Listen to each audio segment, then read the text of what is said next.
Hey folks, Wasas iyatee. So I'm here, I'm setting up, I'm gonna grow some grapes, and I'm gonna grow 3 different varieties. I got, I don't know, you kind of see my post back there in the back. There's gonna be 3 rows, and 4 plants in each row. The center row is gonna be an ison, which is a self-pollinating muscadine. And then on one side there'll be darlenes, and on the other side to be Supremes. I can't get my Supremes this year. I waited too long, and I'll have to wait till next year to get those. But my other ones are on the way, so I'm getting this all set up. I wanted to show you guys what I was doing. I was going to take you along as I do this with little updates and stuff. I don't know if anyone's interested or not, but I got interested in this because I was going to these Napas. I'm not from the South. You know, I spent most of my adult life in Alaska, and I grew up out west and up in the mountains, and we didn't have muscadines. And I wanted the Napans, kept talking about grapes. I was like, grapes, these guys are growing grapes. I like grapes. I had no idea they were talking about muscadines. I thought they were talking about big old fat table grapes or something, you know, but no, they weren't. And I'd picked a lot of muscadines up at our lease, and you know, they got that thick leather skin on them and stuff, and they were delicious. But I mean, they were really good, but you know, I didn't know, not good enough. I wanted to grow them at home.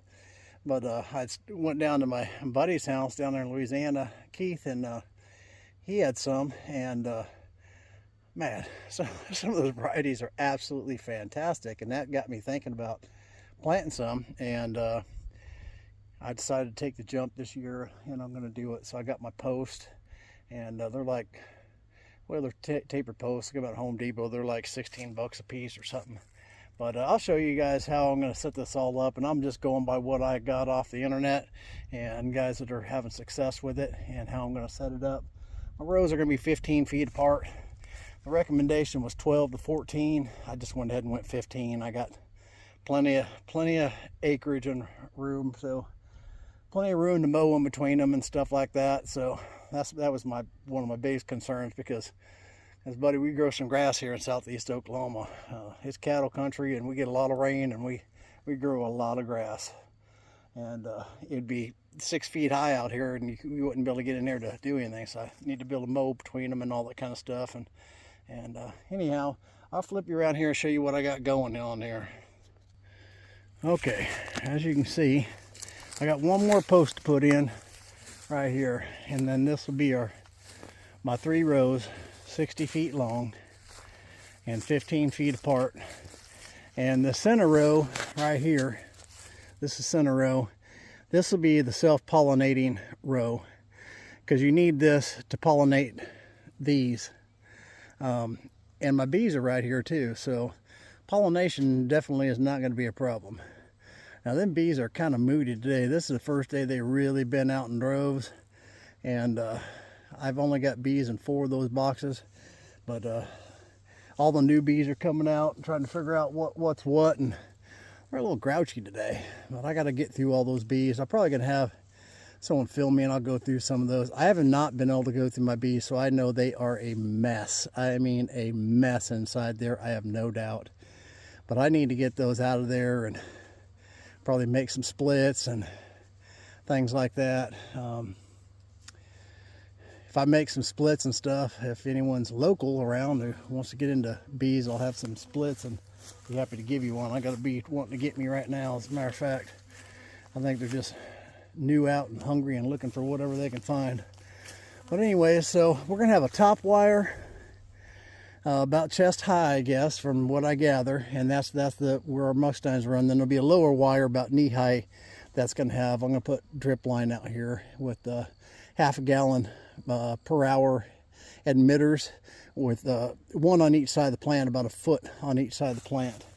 But that's going to be how it's set up, and this is going to be our little Muscadine vineyard right here. So it's going to put out way more. The numbers I've been getting, a good year, you get 150 pounds of muscadines per plant. So, you know, there's going to be 12 plants here, so there's going to be more muscadines than we can eat. But Also, we got to contend with the squirrels. We got lots of squirrels, so I'm probably gonna have to make squirrels and dumplings if I'm gonna get any muscadines, because they'll empty them out, I'm sure. The dogs probably won't let the coons and the possums in the yard eat them, but the squirrels are able to get them. And I've had plum trees and stuff in the past, and man, the squirrels just wipe them out. I mean, you're lucky if you get any. They'll empty out a tree that quick. But anyways, this is going to be my setup. And I started cleaning up the yard some a little bit. We got down trees everywhere, and we got some I think it's leaf wilt or oak wilt going on. So I got some dead oak trees that need to come out. Thing is that I can't bend over running a chainsaw, and I got a whole bunch. If my back was in good enough shape, I could have this done. I could get a couple of my nephews. I could get everything knocked out in a day or so, but probably in a day. But it's tough for me to bend over that chainsaw. It really is. And I've tried to here's some of the trees right here. I've got like 6 or 8 oak trees that I've offered up to people for firewood, but apparently people don't cut firewood anymore. So I thought someone would take me up on it to come cut free trees for free firewood, but nobody wants them, so I'll have to figure out something. I'll have to hire someone or something that can run a chainsaw and help me knock some trees down. I got some trees some of the oak trees are down near the pond. I need to get them out of there. It just kind of growed up. I've been down my back for so many years now that just kind of have some maintenance to do, but nothing that I can't take care of in a couple days if I can get mobile. But anyways, I just wanted to share this little update on the muscadines with you. And when it comes time to, I'm going to come back and show putting in the wire. I don't even have that part anymore yet, and I'm still waiting on some other parts and my plants. But when all that comes in, I'll do another little update, and we'll follow this along throughout the summer. And the plan this summer is to get my plants, all this put in, my plants planted, trained up, and down the wire. So that's the goal first year, is to get the plants up and all the way down the wire. And the next year should be our first year of harvesting some muscadines out of our little orchard here, which is fantastic. I don't think I want anything bigger than this. I watched them on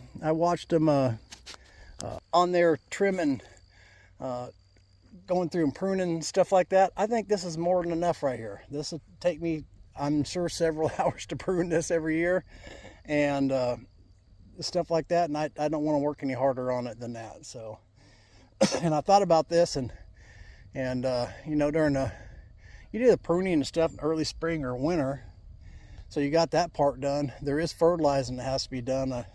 They fertilize them like every other week. There's something that gets put on the plants, which triple 13 is done once a month, and then I can't remember what calcium something other is another thing that gets put on the off week. So it gets once a month also, but they're broke up every 2 weeks, and that makes those things really produce, and I guess have good fruit. I'm just learning it. Don't listen to me, I just been YouTubing it, but it seems like they got it pretty well figured out, and I'm really looking forward to this. And eventually I thought about adding in I might later add in a row of berries or something like that.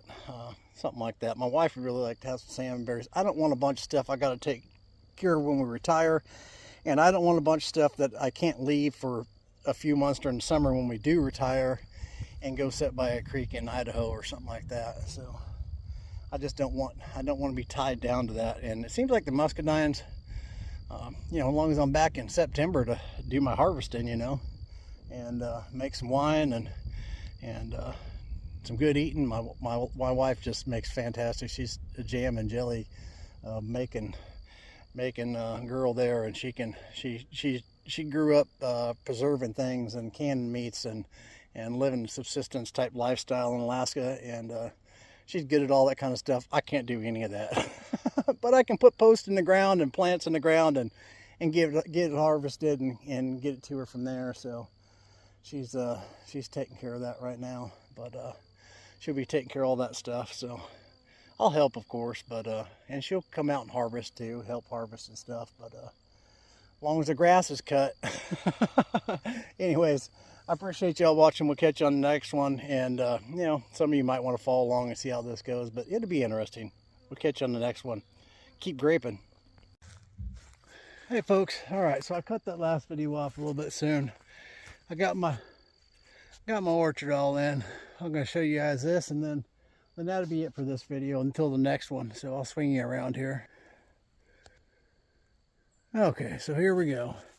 So I got my T-post in, and each one of these spaces between the main post and the T-post, and then each one of these T-posts is 20 feet. And there'll be a plant in between each one of these. So there'll be 1, 2, 3, and 4. So there'll be 4 of them in each row. And like I said, 2 of the varieties I'm getting are female, so they have to have a self-pollinating plant in the vicinity of them, and I'll have that. So that's what this middle row right here will be. And this year we'll just plant this outside row here, and that'll be our Darlenes, and this will be our Isons. And then next year this is going to be our Supremes. That's what we'll have, and that'll be plenty big enough. If we did, in the spacing in between these is 12 feet, like I said. If we ever did decide we want to add more, we can go down on the other side of these bees. There's enough room for several more rows down there. Or that big, there's 30-something acres over there. But we're never going to plant that many of them because I don't want to do that much pruning. So we'll see. I have a tendency of starting things, do them for a few years, and then I'm over it. And hopefully this ain't going to be that way, but